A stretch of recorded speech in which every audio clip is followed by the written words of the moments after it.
आजकल हर एक साधुगण, हर एक कथावाचक, हर एक सत्संगी, हर एक प्रवचन कहने वाला व्यक्ति अपने पीछे एक झुंड चलाना चाहता है। सब अपने अपने पीछे लोगों को जोड़ने का प्रयास करते हैं। उनको ये समझ में नहीं आता है कि हम क्या करते हैं, क्या नहीं कर रहे हैं। उदाहरण के तौर पे कहीं रामायण का कथा हो रहा है, वहाँ मर्यादा पुरुषोत्तम श्री रामचंद्र जी का बार बार जय घोष होगा, जयकारा होगा।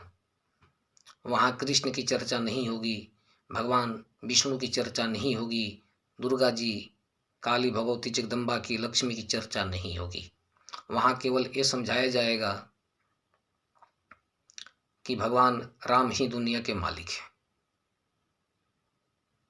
केवल वहाँ यही प्रेरित किया जाएगा, आपके अंदर यही भरने का प्रयास किया जाएगा। थोड़ा बहुत आगे बढ़िए, भागवत हो रहा है, वहाँ केवल यही समझाया जाएगा कि श्री कृष्ण ही दुनिया के मालिक हैं। वहाँ राम का जयकार होगा ही नहीं, वहाँ दुर्गा जी की जयकार होगा नहीं। इससे थोड़ा आगे बढ़िए, कहीं शिव पुराण का कथा हो रहा है, वहाँ पे भगवान शंकर का बार बार उद्घोष होगा, भगवान शंकर का, भगवती का, जगदम्बा का बहुत जयकार होगा। वहाँ कृष्ण का जयकार नहीं होगा, वहाँ राम का जयकार नहीं होगा। वहाँ ये समझाया जाएगा कि भगवान शंकर ही दुनिया के मालिक हैं। अब साधारण आदमी ये नहीं समझ पाता है कि वो दुनिया के मालिक भगवान शंकर को माने या कृष्ण को माने या राम को माने। जो राम का कथा कहते हैं उनके लिए राम प्रिय है, जो कृष्ण का कथा कहते हैं उनके लिए कृष्ण प्रिय हैं, जो शंकर जी का कथा कहते हैं, शिव पुराण का कथा कहते हैं, उनके लिए भगवान भोलेनाथ शंकर प्रिय है। अब आम आदमी समझ नहीं पाता है कि वो किसकी पूजा करें। दुनिया एक है, इसके मालिक कितने हैं, ये समझना थोड़ा कठिन हो जाता है।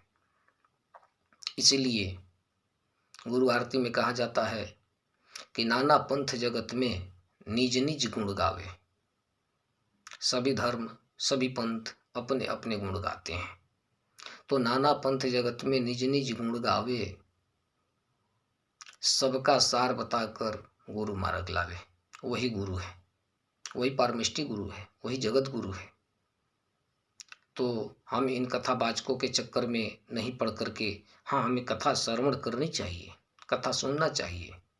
राम का कथा सुनने से, कृष्ण का कथा सुनने से, शिव पुराण सुनने से या अन्य कोई भी कथा श्रवण करने से हमारे अंदर शुद्धिकरण होता है, हमारी आत्मा का शुद्धिकरण होता है। इसीलिए हमें कथा श्रवण करना चाहिए, हमें सत्संग प्रवचन में जाना चाहिए, हमें प्रत्येक व्यक्ति का, प्रत्येक देवताओं का आदर करना चाहिए। लेकिन नाना पंथ जगत में निज निज गुण गावे, सबका सार बताकर गुरु मार्ग लावे। जगत गुरु वही है, पारमेष्टि गुरु वही है, सदगुरु वही है, जो इन सब का निचोड़ हमारे जीवन के सामने रखते हैं। और जो सदगुरु होते हैं, जगत गुरु होते हैं, आपको कथा में नहीं उलझाते हैं। आपने कई बार रामायण की कथा सुनी होगी, कई बार शिव पुराण की कथा सुनी होगी, श्रवण करना चाहिए, लेकिन केवल श्रवण करने मात्र से कुछ नहीं होगा। आपको गुरु के शरण में जाना चाहिए, गुरु के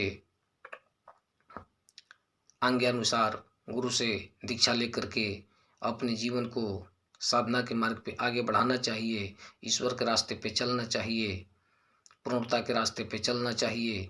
गुरु का शिष्य बनते हुए आप अपने जीवन को धन्य कर सकें, यही मैं आशा करता हूँ। और मुझे आशा नहीं बल्कि पूर्ण विश्वास है कि आप सभी लोग गुरु से जुड़ करके अपने जीवन को श्रेष्ठ मार्ग पर ले जाने में समर्थ होंगे, जहाँ मृत्यु नहीं है, जहाँ अशांति नहीं है, जहाँ दुख नहीं है, जहाँ व्याधि नहीं है, वहाँ तो केवल परमानंद की प्राप्ति होती है, वहाँ तो केवल परम गति है, वहाँ तो केवल आनंद की खान है, वहाँ तो केवल प्रेम रस है। इसीलिए जीवन में गुरु को धारण करना चाहिए और अन्य कथावाचकों के चक्कर में वहीं पे उलझ करके वहीं पे नहीं रह करके थोड़ा आगे बढ़ना चाहिए, श्रवण करना चाहिए, सभी देवी देवताओं के बारे में जानना चाहिए, ईश्वर के बारे में जानना चाहिए, अपने धर्म के बारे में जानना चाहिए। लेकिन इन सभी से आगे बढ़ करके अपने जीवन में सद्गुरु की तलाश अवश्य करना चाहिए, क्योंकि आपके जीवन का सही रखवाला सद्गुरु ही है, अन्य कोई नहीं है। इसीलिए आप अपने जीवन में सद्गुरु की तलाश करें और अपने जीवन को श्रेष्ठता के मार्ग पे ले चलें।